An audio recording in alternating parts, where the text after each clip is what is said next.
Kalalabas lang ng leaks para sa Jujutsu Kaisen Chapter 271, ang final and last chapter natin para sa series na to. Sa chapter na ito ay masasagot ang lahat ng katanungan. Ano nga bang mangyayari kay Sukuna? Anong mangyayari kay Gojo Satoru at kung magkakaroon pa ba ng part 2 or sequel ang kwento nito? Bago natin simulan ang talakayan para sa final spoilers na to at ang pinakahuling chapter na ating i-discuss, huwag niyo muna kalimutang mag-iwan ng like, mag-subscribe at i-ring ang bell button para ma-notify kayo tuwing magkakaroon tayo ng bagong video, bagong updates tungkol sa Jujutsu Kaisen. However, without further ado, mag-proceed na tayo sa spoilers. Nakita natin sa previous chapter na meron niyang nag-report na magjowa sa Jujutsu Tech na nanghihingi ng tulong dahil inaatake daw sila ng cursed user harassment. Sa chapter na yun din ay na-figure out nila na isa itong cursed user at hindi isang cursed spirit for some specific reason. At dito sa chapter na ito ay pinaplano na nila kung paano nila i-apprehend, kung paano nila huhulihin ang cursed user na yun. Since matapos nga ang inspeksyon na ginawa ni Nobara sa babae ay na-realize nila na walang kahit anong cursed seal or kahit anong cursed mark sa katawan ng babae na nangangahulugan na malapit lang ang gumagawa nito. Nasa loob sila ng range ng cursed technique ng user na yon na upon estimation ay around 50 meters to 100 meters daw ayon kay Fushiguro, na sinabi naman itong si Yuji na bakit hindi daw sila lumabas sa open field para makita nila ang cursed user dahil hahabulin sila nito para gumana pa rin ang kanyang cursed technique. However, sabi nitong si Megumi na pangbobong solusyon yun dahil it's as if hinahayaan niya nang mahuli ang kanyang sarili kaya hindi daw yun magiging epektibo, na dahilan kung bakit pinagtawanan itong si Nobara si Yuji. However, nagsuggest naman itong si Nobara na bakit hindi daw pasakayin o ipiggyback ride nitong si Yuji ang babae at tumakbo ng napakabilis dahil napakabilis nga naman tumakbo nitong si Itadori. At habang tumatakbo siya, makikita naman nilang hinahabol sila ng cursed user para patuloy pa rin ma-activate ang kanyang cursed technique. Na sinagot naman itong si Megumi na hindi din daw yun mag-work dahil there is no point kung hahabulin pa sila ng cursed user dahil pwede namang antayin na lamang nila na bumalik sila at i-reactivate ang kanyang cursed technique. Nagkaroon pa sila ng napakadaming suggestions tulad na lamang ng pagbabakasyon sa ibang country para daw humabol or maiwasan ang range ng cursed user. However, nasabi naman itong si Megumi na kahit gawin nila yon, the moment na maglatag at bumalik sila sa Japan, i-reactivate lamang niya ang cursed technique na para bang walang nangyari. Kaya naman itong si Megumi na mismo ang naglatag ng solusyon ng kanyang sariling paraan para mahuli nila ang cursed user. Nasabi nila na lalabas sila sa range ng cursed technique ng kung sino mang gumagamit nito at the moment na ma-reactivate ang cursed technique ay sa kanila yun uhulihin. Pinaplano ni Megumi na gamitin ang isang napakataas na building, isang kondo na naglalaman ng 40 floors at merong height na 150 meters na nangangahulugan na it is out of the range ng harasser, na nangangahulugan na mawawala ang kanyang cursed technique at kakailanganin niyang pumasok ulit sa loob ng range para ma-reactivate yon.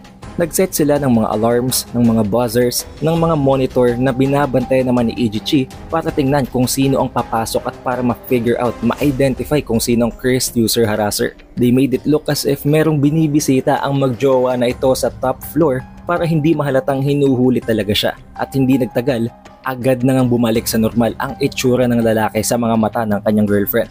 However, dito na nila narinig ang buzzer at ang alarm na may pumasok ng isang individual sa loob ng building. Agad na nagresponde itong si Nobara habang tumatalon sa building at ginagawang pangkapit ang kanyang martilyo. Dito na nga nila na-figure out at nakita ang suspect. Isa nga itong sorcerer na agad namang nakita nitong si Nobara at agad ding narespondehan nitong si Yuji. However, nakakagulat man pero nakakatawa na maging ang dalawang ito ay naapektuhan ng curse technique ng lalaki na bumago sa itsura nitong si Yuji at ni Nobara na dahilan kung bakit na-distract sila. Inaakala na ng lalaki na makakatakas na siya dahil nga sa na-distract yung dalawa, subalit hindi niya inaasahan na ang Divine Dog Totality ay nasa likod niya na pala. Agad siya nitong inapprehend habang minamaliit naman itong si Megumi ang kanyang dalawang teammates habang sinasabing they are total idiots daw. Dito din ay agad na nilang itinanong sa babae kung kilala ba niya ang lalaking ito. Ang sinabi naman ng babae na hindi niya kilala, dito ay mas lalo pang nagalit ang lalaki habang minumura siya habang tinatanong kung hindi na daw ba niya naaalala kung sino ang nagbili sa kanya ng bag na ginagamit niya. And then dito na na-realize ng babae na isa ito sa kanyang mga customers. Ang babae pala ay isang hostess. Dito ay nasabi ni Nobara na hindi niya masisisi ang babae dahil kung napakarami nga daw nitong customers, hindi na talaga niya matatandaan ang muka ng lahat ng mga naging customers niya. Nabanggit din itong si Megumi at ni Yuji na actually nasa million yen pala ang presyo ng bag na yun na dahilan kung bakit ganito na lamang ang galit ng lalaki. Dahil dito ay nakita naman itong si Yuji na nalulungkot ang lalaki at hindi naman actually ganon kabigat ang kanyang kasalanan. Wala naman siyang sinaktan at wala siyang pinatay. Kaya kinausap niya ito. Sinabi ng lalaki na tinatanggap daw niya ang kanyang kasalanan, subalit sinabi naman itong si Yuji na hindi naman daw kailangang malungkot ng sobra nitong lalaki dahil hindi naman siya i-execute. Hindi naman siya papatayin or anything nang dahil sa ganun kasimpleng bagay. And the very fact na tinanggap niya na may pagkakasala siya, na may pagkakamali siya ay importante at sapat na. Sinabi pa ni Yuji na take some time para mag-reflect daw sa kanyang sariling mga actions ang lalaking ito para mapag-isip-isip niya kung tama ba ang kanyang ginawa at kung ano ang mga susunod niyang hakbang sa buhay. Inakit niya pa ito na sumama sa kanila sa kanilang susunod na misyon para hindi masayang ang kanyang talent sa sorcery. This just shows kung gaano talaga kabuti ang puso nitong si Yuji. However, dito ay nagkaroon tayo ng flashback, ang isa sa pinaka-inaantay na karakter ng lahat, ang isang flashback sa gitna ni Gojo at nitong si Yuji. But before that, let me introduce to you guys first, X-World. Ang X-World ay isang app kung saan pwede kang kumita ng pera in many different ways. Pwedeng sa pamamagitan ng paglalaro, ng pag-sign in at pag-aalaga ng pet at pwede din namang sa pamamagitan ng trading. There are a lot of games sa loob ng X-World na kung saan ay pwede kang makapag-earn ng build tokens. Build tokens na pwede mong i-convert sa USDT at USDT na pwede mong i-withdraw na para bang isang literal na currency. Hindi lang yon, meron din silang iba pang mga features tulad na lamang ng mga pets na pwede mong i-upgrade, pwede mong i-evolve para magbigay din sa'yo ng mas mataas pang number of build tokens. Kung gusto mo ding mas ma-boost pa ang earning mo, why not buy X-Sprite? Ang X-Sprite ay para bang ang isang upgrade at boost na magbibigay sa'yo ng mas mataas na bonus build tokens at hindi lamang yon, mabuboost talaga nito ang iyong overall gameplay sa loob ng X-World. But as I've told you guys, hindi ito sugal. Nasa sa inyo na kung magpapasok kayo ng pera o hindi dahil regardless, pwede kayong mag-earn kahit na hindi kayo maglagay ng pera. And of course, I have a special gift for you guys para mag-act as bonus build tokens kahit nagsisimula pa lamang kayo. Meron agad kayong free build tokens mula sa akin. Ilagay nyo lamang ang codes na ito sa inyong referral code at sa inyong gift codes para ma-earn at ma-claim nyo na ang free build tokens na available sa pinakaunang 500 na mag-claim nito.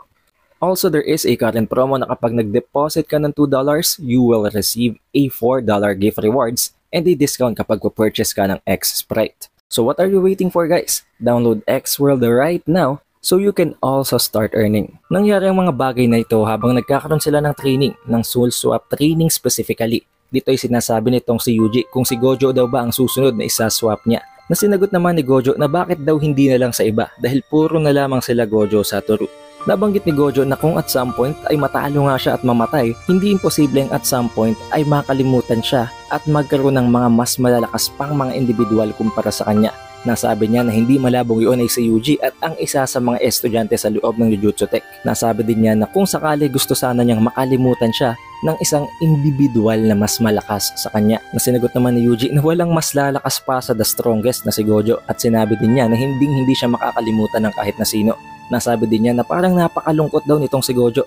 Kaya nasabi naman ni Gojo na hindi yung kalungkutan, yun ay confidence. Confidence na sabihin kung ano ang nasa isip niya. Kaya sinabi niya kay Yuji na napakataas ng expectation niya kay Itadori. Now it seems this bids farewell at ito na ang pinakahuling pagkakataon na makikita natin si Gojo sa isang panel. We also then get to see a conversation sa gitna ni Sukuna at ni Mahito. Dahilanang pareho na nga silang dumadaan ng path papunta sa kung saan man napupunta ang mga namatay na curses. At dahil dito, nabasa din itong si Mahito ang soul ni Sukuna. Nabanggit niya na isang sinungaling itong si Sukuna na hindi actually talaga nabubuhay itong si Sukuna at pumapatay ng walang dahilan. Sinabi niya na ginagawa ito ni Sukuna sa kadahilan ng gusto niyang mag-revenge para sa isang individual. Nasinagot naman itong si Sukuna na actually meron siyang dalawang choices, dalawang path na pwede niyang pagpilian kung alin man ang tatahakin niya. And although hindi pinakita ang mukha ng dalawang ito, I am sure na ang isa dito ay si Uraume at ang isa ay si Yorozu.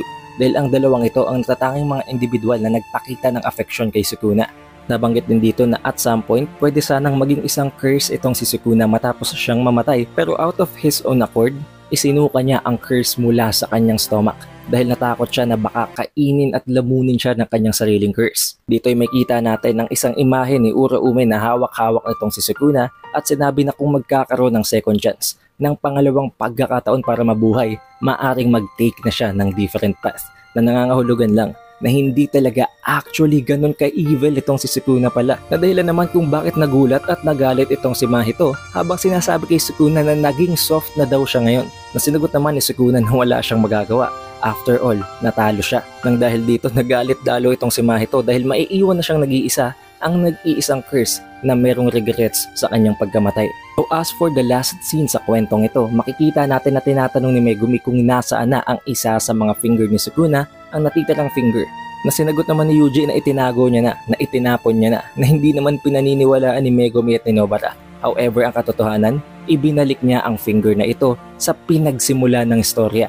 Sa lugar kung saan nakuha ang pinakaunang finger sa kwento na kung saan para bang isang cycle magsaserve as a protective talisman ang natitirang finger na yon. And this is where the chapter ends or where the story ends. Habang makikita natin na masaya na ulit nabubuhay itong sila Yuta, si Maki, si Panda, si Inumaki, hindi lamang ang main trio natin na si Nobara, si Yuji, si Megumi kung hindi itong si Hakari at si Kirara na bumalik na sa Jujutsu Tech. And this is where the story ends. Walang kahit na anong announcement na nagsasabing magkakaroon ng part 2 or sequel, so I guess wala talagang part 2.